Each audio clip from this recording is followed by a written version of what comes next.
मैं सरिता Sabharwal soulful Monday में आप सबका स्वागत करती हूँ। ये वीकली प्रोग्राम है, एवरी मंडे इसे आप देख पाते हैं, लाइक करते हैं, शेयर करते हैं और अपने व्यूज भी लिखते हैं। ये जानकर मुझे बहुत खुशी होती है। डॉक्टर तानाजी आचार्य जी, जो कि हिंदू फिलोसोफर हैं, मेरे साथ किसी ना किसी विषय को हम चुनते हैं और उसकी डिस्कशन होती है इस प्रोग्राम में। लास्ट वीक हमने कहा था कि हर इंसान चाहता है उसका जो जीवन है सुखमय रहे, उसके जीवन में सुख और शांति रहे। तो ताना जी ने बताया था कि सुख और शांति तभी रह सकती है अगर हम अच्छे कर्म करें। हमें ये भी बताया था कि जिसके अंदर अज्ञान भरा हुआ है वो कभी सुखी नहीं रह सकता है। सो अज्ञान को दूर करना बहुत आवश्यक है और इसके अलावा मोक्ष तभी मिल सकता है अगर हम अच्छे कर्म करते हैं। सो इसी टॉपिक को हम आगे बढ़ा रहे हैं आज के प्रोग्राम में और जानते हैं कि अच्छे कर्म जिन पर हम पहले भी चर्चा कर चुके हैं किसी प्रोग्राम में, तो इसके साथ सुख और शांति किस तरह से रिलेटेड है।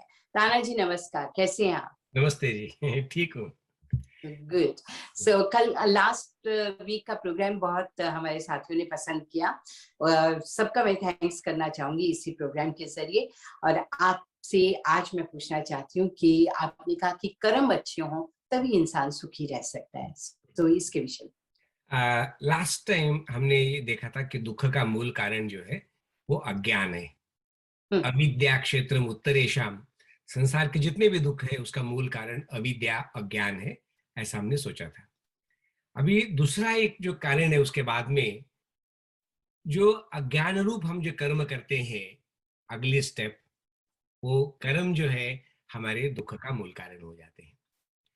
और एक बात इसमें समझना है जो कि लोग समझना नहीं चाहते, संसार में एक ईश्वर का नियम है कॉजेशन। कारण है तो कार्य होगा, कारण नहीं तो कार्य नहीं होगा। बीज है तो पेड़ आएगा, बीज नहीं तो पेड़ नहीं आएगा। कहते हैं ना, बीज बोया है तो फल आएगा जरूर है। अवश्यमेव भोक्तव्यम कृतम कर्म शुभाशुभम, ये एक ईश्वर का शाश्वत नियम है, वो अटल नियम है, वो मनुष्य का बनाया नियम नहीं है, उसको कॉजेशन कहते हैं। और संपूर्ण संसार इस एक नियम पे चलता है, कॉजेशन, कार्य कारण का सिद्धांत है। और ये एक एंडलेस चेन होती है उसकी, कार्य कारण कार्य कारण कार्य कारण, ऐसा एक अनंत ये परंपरा चलती रहती है, कभी रुकती नहीं है। अब जैसे माँ बाप कारण है तो बच्चे कार्य है, फिर कल जाके वही बच्चे जो है माँ बाप बनेंगे, फिर उनके और बच्चे होंगे तो बच्चे कार्य होंगे और उनके बच्चे कारण होंगे तो उनके बच्चे कार्य हो जाएंगे। तो ये कार्य कारण की परंपरा और बीज और पेड़ की ये परंपरा जो है ये निरंतर चलते रहते। ये नियम कभी भी इस संसार में कोई तोड़ नहीं सकता। ईश्वर का सारा संसार इसी एक चेन पे खड़ा हुआ है और हम लोग उसको जानना नहीं चाहते। हम बहुत कुछ भी करना चाहते हैं, डिसऑर्डरली करना चाहते हैं। तो एक नियम वो है। दूसरा है कर्ता और कार्य। कोई कर्ता होगा तभी कुछ कार्य होगा। जब कुछ कार्य हुआ है तो पहले उसके कर्ता होना चाहिए। ये तो अंडरस्टूड बात होती है। तो कर्ता और कार्य इसका भी संबंध अटूट है, यूनिवर्सल है। There is nothing automatic as सच।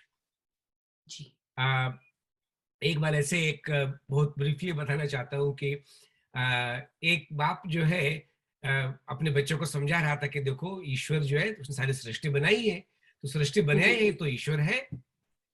तो बच्चा बिल्कुल नहीं मानता था, कहता ये कैसे हो सकता है, वो तो वैसे ही ऑटोमेटिक है। तो बाप सुनता रहा। एक दिन जब वो स्कूल गया था तो बाप ने क्या किया, उसके टेबल के ऊपर एक सुंदर चित्र बना करके रख दिया वहां पर। तो जब आ गया तो बड़ा खुश हो गया, बाबा ये कितना सुंदर चित्र है, किसने निकाला है? तो कहा बेटे ये किसने निकाला, ये ऑटोमेटिक हो गया, ऑटोमेटिक यहाँ पर हो गया, यहाँ है ऑटोमेटिक है। बोला ये तो हो ही नहीं सकता, इतना सुंदर चित्र ऑटोमेटिक हो ही नहीं सकता। तो बड़ा कहने लगा बेटे एक मामूली पेपर पर चित्र ऑटोमेटिक नहीं हो सकता, तो इतना बड़ा संसार, ये जीवन, ये ऑटोमेटिक कैसे हो सकता है, ऑटोमेटिक कैसे चल सकता है, कोई तो करने वाला पीछे होना चाहिए। तो बिना कर्ता के कोई कार्य होता नहीं है। तो ये दो नियम इतने इंपॉर्टेंट है कि सारे दुखों का दूर करने का ये ये मूल कारण है कि हम कॉजेशन को समझे और हम कार्य और कर्ता के इस सिद्धांत को हम समझे। ये जी इसमें यजुर्वेद में ये कहा हुआ है, हे आत्मा, तू ये थोड़ा समझने का प्रयास कर कि वायुर अनिलम अमृतम मथेदम, ये आत्मा तो अमर है, परंतु ये शरीर जो है भस्मान तक बमिदम शरीर है। इसलिए तू तू इस नाशवान शरीर के पीछे बहुत जीवन मत लगा दे, तो अमर आत्मा के लिए कुछ जी और कुछ ऐसा कार्य कर कि जो आने वाले जन्म जन्मांतर भी ठीक हो जाएंगे। शरीर के पीछे जीवन को बर्बाद मत कर। मंत्र जी के सहारे ये मैं कहना चाहता हूं कि हम सुख पाने के लिए प्रयत्न प्रयत्न तो कर रहे हैं, पर केवल शारीरिक सुख को प्राप्त करने का प्रयत्न कर। हम्म मानसिक सुख है, आत्मिक सुख है, इधर हमारा ध्यान नहीं है। होता जी क्या है कि शारीरिक सुख मिलता है, ठीक है, परंतु आत्मिक सुख और मानसिक न होने के कारण हम फिर भी हम दुखी रहते हैं। तो इसीलिए हम्म हमें सारा जीवन, सारा फोकस शरीर के ऊपर ही नहीं रखना चाहिए, अभी तो साथ साथ में मानसिक और आत्मिक स्वास्थ्य के ऊपर भी रखना चाहिए, ताकि हमारा शारीरिक और मानसिक संतुलन रहेगा तो हम सुखी रहेंगे। एक उपदेश उन्होंने दिया है। और उसके पीछे और भी एक है कि जब हम आत्मा को भूल करके केवल शरीर के लिए जिएंगे ना, तो हम बड़े पाप करेंगे। हम बड़े पाप करेंगे। हमको लगता है कि जैसे हम यहाँ अजरामर है, इसी शरीर में ऐसे रहने वाले हैं, तो बहुत हम पाप करते हैं। जब एक बार मालूम पड़े कि ये शरीर भी छूटने वाला है, ये घर भी जाने वाला है, ये अपना है ही नहीं है, तो मनुष्य का जी लोभ लालच इतना कम हो जाता है कि वो मनुष्य के जीवन में अच्छे कर्म करके वो अच्छा फल पाने के लायक बनता है।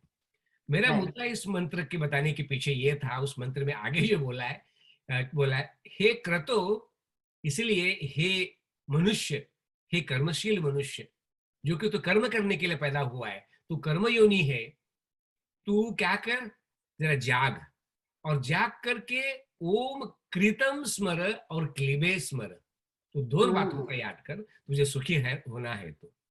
सबसे पहले तो तू अपने कर्मों को याद कर, कृतम स्मर, जो भी सुख दुख तेरे जीवन में आ रहे, तू जो देख रहा है, तो प्लीज तू अपने कृतम स्मर, अपने कर्मों को याद कर। ये हम्म तूने कर्म किए थे, तू रेस्पॉन्सिबल था, ये ईश्वर ने नहीं किए हुए। तू अपने कर्मों को स्मरण कर और हम्म उस कर्म के फल के देने वाले परमेश्वर को क्लीबे स्मर। तो तू अपने कर्मों को याद करेगा, तुझे सब पता चलेगा कि it's not God, it's me, मैंने गलतियां इतनी की हुई है, तो मेरे कर्मों का फल तो मुझे ही मिलेगा ना, ईश्वर को थोड़ा ही मिलेगा। और ईश्वर जी कर्माध्यक्ष है, वो किसी को माफ तो करता नहीं है। तो इसलिए उसको डर, जब ये मालूम होता है, जैसे जिस देश में लॉ एंड ऑर्डर होता है, कर्मों का सिद्धांत होता है, तो वहां पर क्राइम रेट बहुत कम होता है, बहुत कम होता है। पर जहां पर कर्मों की माफी मिलने लग जाए, क्षमा होने लग जाए, फॉरगिवनेस होने लग जाए, तो आपको तो पता है क्राइम रेट बढ़ जाए। वहां तो कोई आदमी रुक ही नहीं सकता है। तो हम्म मनुष्य ने क्या किया है कि एक तो कर्म के फल मिलते हैं, इस बात को स्वीकार नहीं करता, और हम्म दूसरा फॉरगिवनेस के रास्ते बड़े खोल रखे हुए हैं कर्मों के सिद्धांत में। माफी तो मिलती नहीं है और ये गलत काम तो कर बैठता है, तो परिणाम क्या होता है कि दुख आता है, गलत काम किए। तो इसीलिए हमें ये बहुत जरूरी है, इसको ठीक से माइंड में अच्छी तरह से बिठाना, कि मैं जैसे कर्म करूंगा वैसे फल मिलेंगे। अवश्यमेव भोक्तव्यम कृतम कर्म शुभाशुभम, नो फॉरगिवनेस व्हाटसोएवर। हम्म तो ये होगा ये कि हम गलत कर्म के रास्ते में जाएंगे ही नहीं है। जाएंगे जैसे कहा हुआ ना कि बी नॉट डिसीव्ड, अपने आप को भी धोखा मत देना, God can not be mocked, ईश्वर को भी तुम चीट नहीं कर सकते। व्हाटसोएवर अ मैन सोवेथ, जो भी मनुष्य कर्म करेगा, बीज बोएगा, that shall he also reap, उसको अपने कर्मों के फल अवश्य भोगने पड़ेंगे। जो बीज बोया है उसका फल उसको अवश्य मिलेगा। हाँ, हम्म तो कहते हैं ना, किसी के झोली में फूल किसी के झोली में कांटे, भाई वो तो देखने वाला जानने वाला देखने वाला जानता है। रहेगा। तो आप हम क्या करते हैं, बुरे कर्म करते हैं, पाप करते हैं, और पाप का फल हम नहीं चाहते, और पुण्य करते नहीं है और पुण्य के फल चाहते हैं। चाहते हैं। भला बताइएगा कि किए कर्मों के फल तो नाश करना चाहता है, कृत हानि, जो गलत काम किए थे उसके तो हानि हो जाए, वो तो नष्ट हो जाए, और जो अकृत है, जो कर्म ही नहीं किए तो उसके फल आपको मिले, ये तो होगा ही नहीं है। तो जी इसीलिए कृत हानि और अकृत अभ्यागम ये होता नहीं, पर हम ऐसा मानते हैं कि हम कहते हैं ना, भगवान हमने गलत काम किया है, गंगा में जाके नहा लिया, इधर उधर कुछ पूजा पाठ कर लिया, तो हमारे पाप पाप निकल जाए और पुण्य पुण्य बचे रह जाए। आप भला बताइएगा कि तू पाप पाप तो धुल जाए और पुण्य पुण्य बचे रहे, पुण्य तो मिलता है, ऐसा तो कोई तरीका है नहीं। नहीं होता है। तो या इसलिए इस वेद मंत्र में कहा कि बाबू तू कृतो तू कृतम स्मर और क्लेवे स्मर, अपने कर्मों का याद कर। जो तूने किया है फल तुझे ही मिलेंगे, कोई ट्रांसफर नहीं कर सकते। अच्छा कर या बुरा कर, कोई बच नहीं सकते। मैं कहता हूं कि यदि हम अपने कर्मों की रेस्पॉन्सिबिलिटी खुद पर ले ले और उसके पक्षपात रहित न्यायकारी ईश्वर को मान ले, ठान ले एक बार, तो मैं तो कहता हूं आप डर जाओगे। आप जैसे देखिए ना, सड़क के ऊपर हम जब ट्रैफिक लाइट के पास होते हैं या कहीं और जगह होते हैं और बाजू को पुलिस होती है, लोग जो 50 माइल के जा रहे थे ना स्पीड से, वो एकदम 30 वो एकदम कम हो 40 जाता है। जब तक पुलिस आसपास में है ना, तो सबकी स्पीड कम होती है। जैसे पुलिस हट गया और सब फिर दौड़ने शुरू कर देते, और जहाँ कैमरा लगे वहां स्लो हो जाते हैं, नहीं तो कैमरा जाने के बाद तेज फिर चलते शुरू। रहते हैं। बट परमपिता परमात्मा का कैमरा पूरे संसार में लगा है, उससे बच नहीं ये पाओगे। वो कैमरा बिल्कुल। अंदर भी है, वो कैमरा बाहर भी है। क्यों ये संसार ये मान रहा है कि कोई देख नहीं रहा है? अरे भाई, वो तो देखने वाला देख ही रहा है, वो अंदर देख बैठे भी लिया। देख रहा है। ऑल फोटो टेकन है। लोगों को ना तो ईश्वर पे विश्वास है, ना ईश्वर के न्याय पर विश्वास है, ना ईश्वर के कर्मफल के नियमों पर विश्वास है। और ये ईश्वर को काट करके खुद अपने मन के नियम बना रहा है और ये विश्वास करता है कि कौन देख रहा है, क्या होता है, देखी जाएगी। भाई तो देखी तो जाएगी, तू ही देखेगा और कौन देखेगा? तो जी इसलिए कर्म जो है हमारे सभी दुखों का मूल कारण है और कोई कारण नहीं है। पर ये बताया हुआ है और भी, कर्म तो करना है। मनुष्य जन्म को आ गया है तो कर्म करने के लिए पैदा हुआ है। मनुष्य ही जी। कर्म कर सकता है और कोई प्राणी तो कर्म कर ही नहीं सकते, क्योंकि मनुष्य क्या है, उसको कर्म स्वातंत्र है, उसका जीवन डायनामिक है। पशु केवल भोग भोगते रहते हैं, उनको नया कर्म करने का कोई चॉइस नहीं है। इसलिए तो ह्यूमन बीइंग का लाइफ नोबलर है। पर कर्मों में भी जब स्वार्थमय कर्म करेंगे तो पापमय कर्म हो जाएंगे। पर हम जी निस्वार्थ कर्म करें, अनासक्त कर्म करें, यज्ञार्थ कर्म करें, परोपकार के कर्म करें, तो हमें आनंद मिलेगा, दुख नहीं मिलेगा। पर हम स्वार्थ, ईगो, एंगर से ऐसे कर्म करते हैं, तो फिर सर्टेनली फिर वो ऐसा ही हमको उसका फल मिलेगा। तो इसलिए जो भी हम शुभ कर्म करें, तो वही जो है हमारे सुखों का मूल कारण है। कहते ना, भला कीजिए भला होगा, कर भला हो भला, ये जो सब हम बोलते हैं, तो केवल धर्म की परिभाषाएं पढ़ने से नहीं है। धर्मम चर, जो ईश्वर का नियम है सत्य के आचरण करने का, उसके ऊपर आचरण कर। वो धर्म ही वो सुख का मूल है। सुख से मूलम धर्म कहा हुआ है। तो हमें शुभ कर्म करके जो है, उस धर्म का आचरण करके जो है, हमें सुख की प्राप्ति हमें हो सकती है और हम दुखों से बच सकते हैं। जी अ, इसमें जो यहाँ तक कि नहीं कि पुनर्जन्म के भी जो कर्म होते हैं ना, कई लोग बाय बर्थ भी सुखी दुखी, कोई अंधा लंगड़ा होता है, कोई अच्छा होता है, तो वहां पर भी पिछले कर्मों का ही संबंध आता है। वहां भी जी कोई भगवान की मनमर्जी नहीं है, भगवान मनमर्जी से कुछ भी नहीं करता। ईश्वर के सबसे बड़ी क्वालिटी क्या है? वो न्यायकारी है, किसी के ऊपर अन्याय नहीं करता, वो न्याय ही करता है। तो इसलिए उसको डरो, उसको डरो और डर करके ठीक से जीवन में शुभ कर्म करो। जैसे योग दर्शन में कहा है, पहले भी मैंने कहा था, सती मूले तद विपाको जाति आयुर्भोगा। वही जो बुरे कर्म का संचय वहां पड़ा हुआ है, जो प्रारब्ध के रूप में जब वो आएंगे, तो सर्टनली आपको जाति आयु भोगा वैसे ही जाति मिलेगी।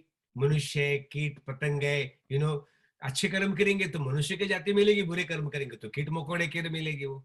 फिर जी भोग जी है, कोई सुख है दुख है जिंदगी के, तो कोई कर्मों के हिसाब तो वो तो मिलने ही मिलने भोग। और आयु भी किसी को 50 साल के, किसी को 100 साल के, ईश्वर का क्या जा रहा है? पर कर्म जी ही हमारे ऐसे है कि तो वो तो होना ही था। तो इसीलिए कुल मिलाकर के मैं कहता हूँ सारे संसार के लिए, चाहे कोई रिलीजन को मानो नहीं मानो, कुछ भगवान को मानो नहीं मानो, पर संसार में जो ये यूनिवर्सल लॉ ऑफ कर्मा है, कॉजेशन है, कर्ता और कर्म का नियम है, जो परमेश्वर का न्याय व्यवस्था है, लॉ एंड ऑर्डर है, उसको आपको मानना पड़ेगा। That is the art of living happily in this world. और उसको नहीं मानेंगे तो दुख से आपको कोई बचा नहीं सकता, दुख से बिल्कुल। कोई भी आपको बचा नहीं सकता। तो सभी संसार के अच्छे लिए मैं कर्म कहता कर। हूँ कि कर्म के सिद्धांत पर अच्छी तरह से ध्यान दे, ईश्वर को डरो और न्याय के रास्ते पे चलो और भला करो तो सबका भला हो जाएगा। दुख संसार में कभी भी नहीं आएगा, एक गारंटी है ये। जी, तो जी। सुख के रास्ते पर चलना है, सुख पाना है, हम्म, तो कर्म और कर्ता का ध्यान, और कारण और कार्य, हम्म, ये बहुत इम्पोर्टेंट है। और किस कारण है वो अच्छा होना चाहिए, और कार्य करने वाला इंसान साथ में होना अच्छा चाहिए। होना चाहिए। तो बहुत अच्छी तरह से आपने तानाजी समझाया हमें। तो अब ये है कि जो भी सुख पाना चाहते हैं और चाहते हैं उनकी जिंदगी में, उनके जीवन में सुख ही रहे, तो उन्हें इन बातों पर ध्यान जरूर देना चाहिए। कर्मों के विषय में मैं इतना और जोड़ना चाहूंगा। देखिएगा, कर्म कर्म की हम बात करते हैं, मैं कहता हूँ कर्म क्या करना है, अपने कर्तव्य कर्म करना है। जैसे जी। कि हमारी गीता कहती है ना, सभी हम्म। कर्तव्य कर्म करो। ब्राह्मण हो, हम्म। ब्राह्मण के काम करो, क्षत्रिय क्षत्रिय के करो, वैश्य है वैश्य के करो। जो आपको काम आता है, जो आपका स्किल है, वो कर्तव्य कर्म करो। यही बहुत अच्छा होता है। क्या है, स्वे स्वे कर्मणि अभिरत संसिद्धिम लभते नर। मनुष्य अपने अपने कर्तव्य कर्म करे। जैसे माँ है, माँ के कर्म करे, पिता है, पिता का कर्तव्य करे, गुरु गुरु का कर्तव्य करे। जिसको जो कर्म आता है, जिसका जो कर्तव्य उस जगह उस दिन है, केवल अपने अपने कर्मों को, कर्तव्य कर्मों को करो। सब कुछ अपने जगह पे ठीक हो जाएगा, सबके मनोरथ पूर्ण होंगे, कोई दुख होने की जरूरत नहीं है। बहुत अच्छी तरह से समझाया ताना जी। आज का प्रोग्राम बहुत लंबा नहीं हुआ है, लेकिन आपने थोड़े शब्दों में ही बहुत कुछ हमें समझा दिया है। और उम्मीद करती हूँ कि हमारे साथी जो इस वक्त प्रोग्राम देख रहे हैं, उन वो भी अपने पल्ले पार लेंगे इस बात को कि किस तरह से हमें अच्छे कर्म करने हैं। बहुत बहुत धन्यवाद हाँ, आपका। और कर्म में एक बता दो जल्दी से, कल करे सो आज कर, आज करे सो आज करे सो कल अब, में प्रलय कल में होएगा तो पकड़े बहुरी हुए करेगा। तब बहुत कहेगा। बहुत लोग जी। सोचते रहते हैं कल करेंगे करेंगे करेंगे, कल होता कल कुछ नहीं है। करेंगे। ये मानव जीवन दुर्लभ है, समय भागता चला जा रहा है। तो भाई कल हम्म। पे कुछ ना छोड़ो, we can not trust on tomorrow. जो आज है सो सब कुछ है, आज नहीं आज तो कुछ नहीं है। तो इसीलिए बिल्कुल जल्दी जल्दी अपने जीवन को कर्मों से सार्थक करें, तो सभी सुख आएगा और दुख कभी। खुशी रहेंगे। Thank you. धन्यवाद आपका बहुत बहुत। और इसी के साथ मैं सरिता भी आप सबसे अब आज्ञा चाहती हूँ। अगले सप्ताह एक और नया टॉपिक लेकर ताना जी के साथ आपकी सेवा में हाजिर हो जाऊंगी। और इस प्रोग्राम को अगर आप पसंद करते हैं तो प्लीज शेयर कीजिए। जितना शेयर करेंगे ये अच्छी बातें घर घर तक पहुंचेंगी। तो शेयर जरूर कीजिए। अगर अभी तक मेरे यूट्यूब चैनल को आपने सब्सक्राइब नहीं किया है, या फेसबुक पर आप मेरे फ्रेंड नहीं है, तो जल्दी से अपना फ्रेंड, मेरे फ्रेंड बन जाए, ताकि आप सारे प्रोग्राम्स देख पाए। सरिता अब आपसे आज्ञा चाहती है। मिलते हैं। अपना और अपनों का ध्यान रखिए। ताना जी, धन्यवाद। नमस्ते जी, धन्यवाद धन्यवाद।